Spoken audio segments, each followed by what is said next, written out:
Sound संदर्भात हे आपलं थेरी संदर्भात लास्ट लेक्चर आहे. यानंतर एक लेक्चर अजून होईल प्रॉब्लेम संदर्भात. तर यामध्ये आपण दोन टॉपिक समजून घेणार आहोत. पहिला टॉपिक आहे सोनोग्राफी आणि दुसरा आहे स्ट्रक्चर ऑफ इयर. आता या अगोदर आपण साऊंड नेव्हिगेशन अँड रेंजिंग अर्थातच सोनार टेक्निक संदर्भात बोललो होतो आणि त्यामध्ये ट्रान्समीटर आणि रिसिव्हर यांचं कार्य आपण समजून घेतलं आणि पाहिलं की त्यामध्ये अल्ट्रासोनिक साऊंड वेव्हच्या साहाय्याने आपण अंडर वॉटर जे ऑब्जेक्ट्स असतात तर त्यांची स्पीड, डायरेक्शन आणि डेप्थ वगैरे जे आहे ते डिसाइड करू शकतो, डिटरमाइन करू शकतो. आता अल्ट्रासोनिक साऊंड वर आधारित आणखीन एक इन्स्ट्रुमेंट बद्दल आपण बोलू, ते आहे सोनोग्राफी. ॲज युजुअल आपल्याला माहित आहे की आपल्या बॉडीचे जे इंटरनल ऑर्गन्स आहेत तर त्यांची इमेज ऑब्टेन करण्यासाठी सोनोग्राफी, MRI, CT स्कॅन अशा वेगवेगळ्या प्रकारच्या टेस्ट असतात आणि ज्यामध्ये अल्ट्रासोनिक साऊंड वेव्हचा यूज केला जातो ती टेक्निक आहे sonography. So it uses ultrasonic sound waves to generate images of internal organs. आणि जे इंटरनल ऑर्गन्स आहे एखाद्या वेळेस हार्टची कंडिशन असेल, लिव्हरचं स्टेटस असेल, त्यानंतर इंटेस्टाईन संदर्भात, एलिमेंटरी कॅनल संदर्भात काही इन्फेक्शन असतील, स्वेलिंग असेल, तर हे असे काही प्रॉब्लेम्स आहेत की ज्याच्या सहाय्याने आपण अल्ट्रासोनिक साऊंडच्या सहाय्याने सोनोग्राफी रिपोर्ट काढत असतो आणि त्यावरून ऍक्च्युअल डायग्नोसिस साठी प्रॉपर हेल्प होत असते.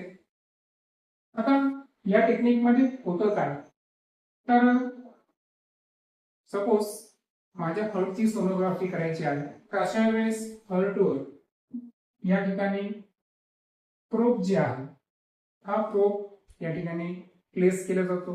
परंतु या प्लेसमेंटसाठी सर्वात महत्वाचा पार्ट जर कोणता असेल तर तो आहे जेल.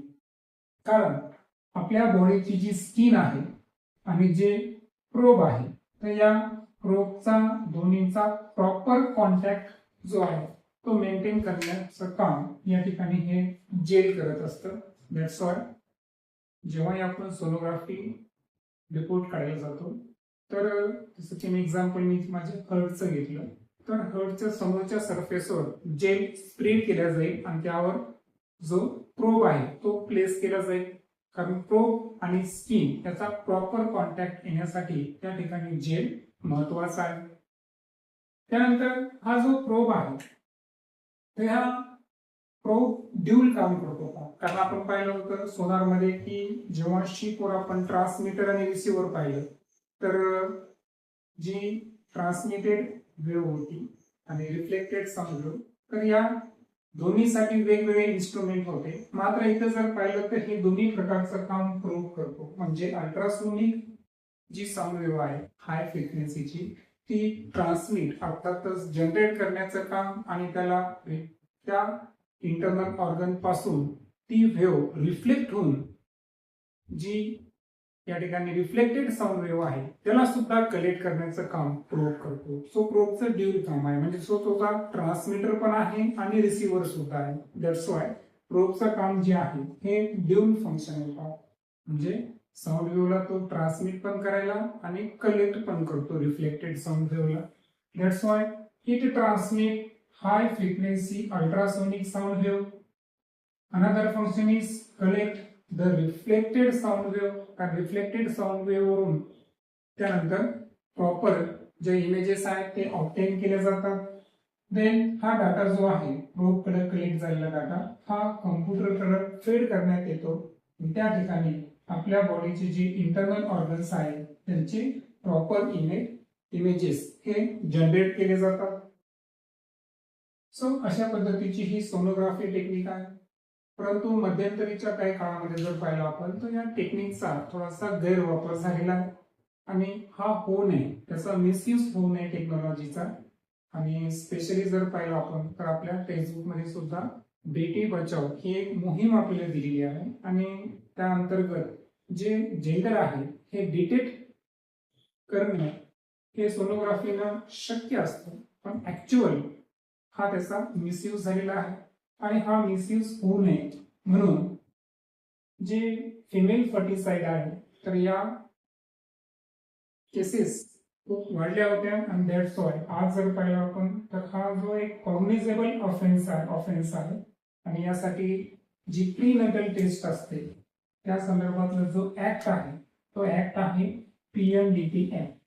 आणि सो या ऍक्ट नुसार जे फिमेल फर्टिसाइड हे कायद्यानं गुन्हा आहे आणि दॅट्स वाय जी सोनोग्राफी टेक्निक आहे तर या सोनोग्राफी टेक्निकचा फक्त मेडिकल डायग्नोसिस संदर्भातच वापर होणं हे आवश्यक आहे, हे या कायद्याअंतर्गत येतं. सो ओव्हरऑल सोनोग्राफी जी टेक्निक्स आहे त्यामध्ये आपण दोन्ही गोष्टी प्रॉपर पाहिल्या.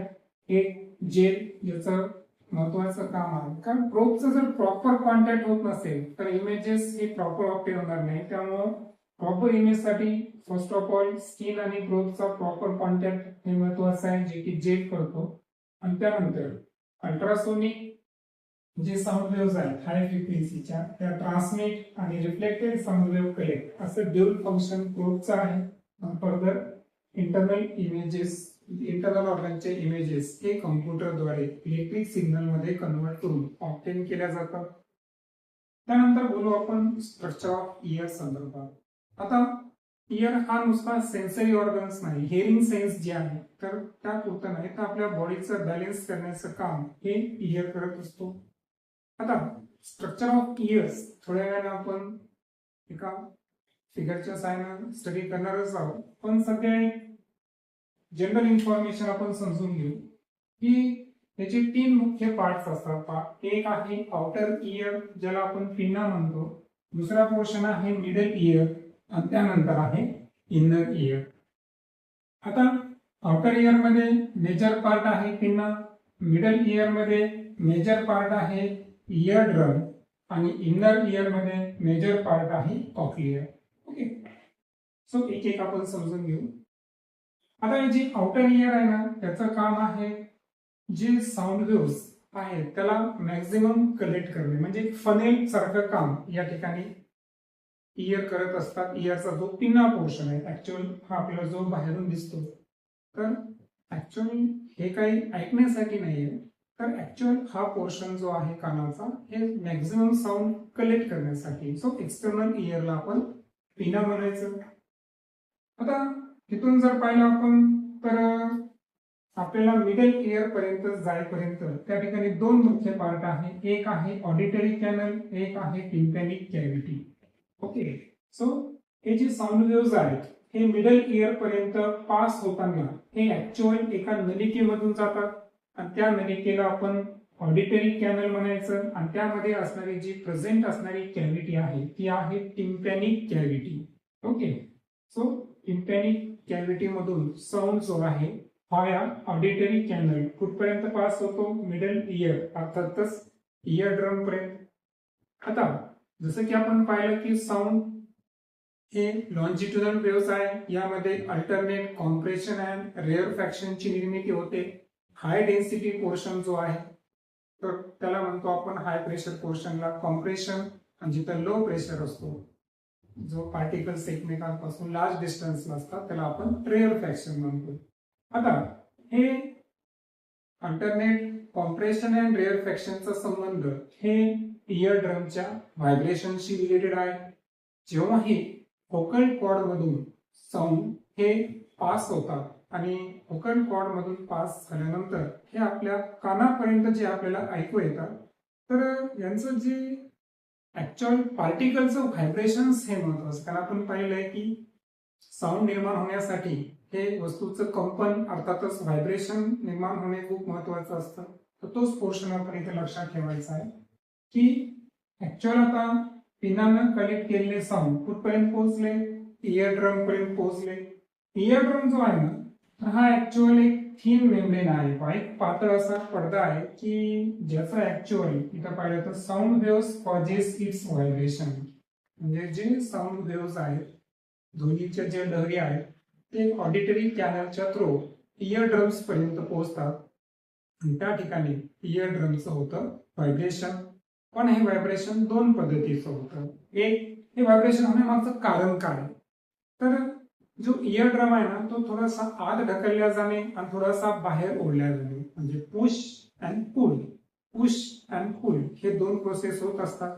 कॉम्प्रेशनमुळे पुश आणि रेअरफॅक्शनमुळे पुल अशा दोन पद्धतीच्या इव्हेंट्स त्या ठिकाणी घडतात आणि त्यावरून होतं इयर ड्रमचं व्हायब्रेशन. सो आता ते समजून घेऊ कशा पद्धतीने होतं. पण जेव्हा इयर ड्रमवर हाय डेन्सिटी असणारे कॉम्प्रेशन पोहोचतात तेव्हा जो प्रेशर आउटसाइड आहे हा इन्क्रीज झालेला असतो. Okay, outside the year pressure increase झालेला असतो. इन्क्रीज प्रेशरचं एक वैशिष्ट्य आहे की हे हाय टू लो या ठिकाणी फ्लो करत असतो आणि म्हणून कानाच्या आतमध्ये हा जेव्हा प्रेशर इयर ड्रम्सला काय करतो या ठिकाणी पुश इनवर्ड्स, तो आतल्या बाजूला ढकलतो. येते लक्षात. सो कॉम्प्रेशन हे काय करायला की आउटसाइड जो प्रेशर आहे तो इन्क्रीज झालेला आहे त्या ठिकाणी कॉम्प्रेशन म्हणून, आणि दॅट्स वाय इयर ड्रम हा पुश आत ढकलला जातो. So push inwards. जेव्हा रेअर फ्रॅक्शन इयर ड्रम पर्यंत पोहोचते तर रेअर फ्रॅक्शन पोहोचल्यावर जो प्रेशर आहे हा आउटसाइड डिक्रीज होतो आणि डिक्रीज झाल्यामुळे डेफिनेटली इयर ड्रम जो आहे हा पुल आउटवर्ड्स, कारण कानाच्या आतमध्ये प्रेशर इन्क्रीज होतो आणि आउटसाइड प्रेशर डिक्रीज होतो हाय टू लो, म्हणून यावेळेस इयर ड्रम हा बाहेरच्या दिशेने पुल होतो. सो कॉम्प्रेशन मुळे इयर ड्रम इनवर्ड पुश होणे आणि रेअर फ्रॅक्शन मुळे इयर ड्रम पुल आउटवर्ड्स होणे या दोन अल्टरनेट फेनॉमेनामुळे, हा तुम्हाला माहिती आहे कॉम्प्रेशन अँड रेअर फ्रॅक्शन हे सायमल्टेनियसली एका पाठोपाठ होत असतात बॅक टू बॅक सक्सेसिव्ह पद्धतीनं, आणि दॅट्स वाय इथे होतं साऊंड वेव्हमुळे इयर ड्रमचं व्हायब्रेशन. मग हे व्हायब्रेशन जे आहे हे तिथंच थांबतात का? नाही. तर पुढे हे व्हायब्रेशन रिसिव्ह करण्याचं काम आपल्या इंटरनल इयर मध्ये एक स्नेल सारखा, गोगलगाय सारखा एक पार्ट आहे, तर त्याला म्हणायचं कॉक्लिया. तर हा कॉक्लिया काय करतो, इयर ड्रम कडून हे व्हायब्रेशन रिसिव्ह करतो. पुढे हे जे व्हायब्रेशन्स आहेत त्यांचं कन्व्हर्जन एका विशिष्ट प्रकारच्या इलेक्ट्रिकल सिग्नल मध्ये होतं, आणि हे सिग्नल इथं जर पाहिलं तुम्ही तर ऑडिटरी नर्व्स जे आहेत त्यांच्या साहाय्यानं हे जे इलेक्ट्रिक सिग्नल आहेत ते ब्रेन पर्यंत पोहोचतात. म्हणजे जसं आपण माहिती आहे की आपल्या बॉडीमध्ये विशिष्ट प्रकारचे नर्व असतात. ऑप्टिक नर्व्स मुळे आपल्याला आपले डोळे काय पाहत आहे हे आपल्या ब्रेनला कळतं. कसे कळतं की ऑप्टिक नर्व्स जे आहेत, आपण जेव्हा एखादी वस्तू बघतो तर त्याची इमेज ती कुठे तयार होते, रेटिनावर तयार होते, आणि तिथून ऑप्टिक नर्व्स हे ब्रेन पर्यंत पोहोचतात. म्हणजे ऑप्टिक नर्व मुळे काय होतं, आपण काय बघत आहोत हे कळतं. तशा पद्धतीनं ऑडिटरी नर्व मुळे आपण काय ऐकत आहोत हे ब्रेनला कळत असतं. ओके, आणि फायनली ब्रेन मग त्या सिग्नलला अनालिसिस करत असतो. सो अशा पद्धतीची ही आपल्या इयरची एक रचना आहे. आता आपण आकृतीच्या साहाय्याने काही गोष्टी इथं समजून घेऊ. हे आहे आपलं ह्युमन इयर. आता यामध्ये आपण जर पाहिलं केअरफुली तर हा आहे आउटर इयर, ज्याला आपण पिन्ना म्हणलो होतो, आणि जे मॅक्झिमम साऊंड आहे तर मॅक्झिमम साऊंड कलेक्ट करण्याचं काम हे कोण करतो, आउटर इयर म्हणजे पिन्ना करतो. त्यामध्ये ज्या कॅनल मधून साऊंड इयर ड्रम पर्यंत पोहोचायला त्या कॅनलला काय म्हणलो आपण, ऑडिटरी कॅनल, आणि जी कॅव्हिटी यांच्यामध्ये आहे पुढे तर त्या कॅव्हिटीला म्हणलो आपण टिम्पॅनिक कॅव्हिटी. सो वाया ऑडिटरी कॅनल अँड टिम्पॅनिक कॅव्हिटी हे जे साऊंड वेव्स आहेत हे कुठपर्यंत पोहोचतात, मिडल इयरच्या इयर ड्रम पर्यंत. आणि आपण पाहिलं की कॉम्प्रेशन मुळे काय होतं की जे इयर ड्रम्स आहेत हा पुश इनवर्ड्स आणि रेअर फ्रॅक्शन मुळे पुल आउटवर्ड्स अशा पद्धतीमुळे इयर ड्रमचं काय होतं, व्हायब्रेशन. आता हे जे व्हायब्रेशन हे इंटरनल इयरच्या कॉक्लिया पर्यंत पोहोचतात, जो स्नेल टाईप पार्ट आहे, आणि दॅट्स वाय ह्या कॉक्लियाचं काम आहे की हे व्हायब्रेशन रिसिव्ह करून फर्दर त्याचं रूपांतर हे इलेक्ट्रिक सिग्नल मध्ये करायचं. आणि जे ऑडिटरी नर्व्स आहेत, ओके, सो ऑडिटरी नर्व्स काय करत असतात की हे जे सिग्नल्स आहेत तर याचं रूपांतर ऍक्च्युअल हे ऑडिटरी नर्वच्या साहाय्यानं ब्रेन पर्यंत ऍक्च्युअल सेन्सेशन होतं की आपण काय ऐकत आहोत. सो अशा पद्धतीनं कॉक्लिया जो आहे इनर इयरचा पार्ट हा महत्वाचा आहे, कारण ऑडिटरी नर्वच्या साहाय्यानं ऍक्च्युअल म्हणजे इनर इयरला ब्रेनशी कनेक्ट करणारा काम व्हाया ऑडिटरी नर्व हा काम कोण करतो या ठिकाणी कॉक्लिया करत असतो. या व्यतिरिक्त तुम्हाला कानामध्ये आपल्या बॉडीमध्ये जे सर्वात लहान हाड असतं ना स्टेज ते सुद्धा इथं पाहायला मिळेल. त्यानंतर इथं सेमी सर्क्युलर कॅनल्स सुद्धा अवेलेबल आहेत.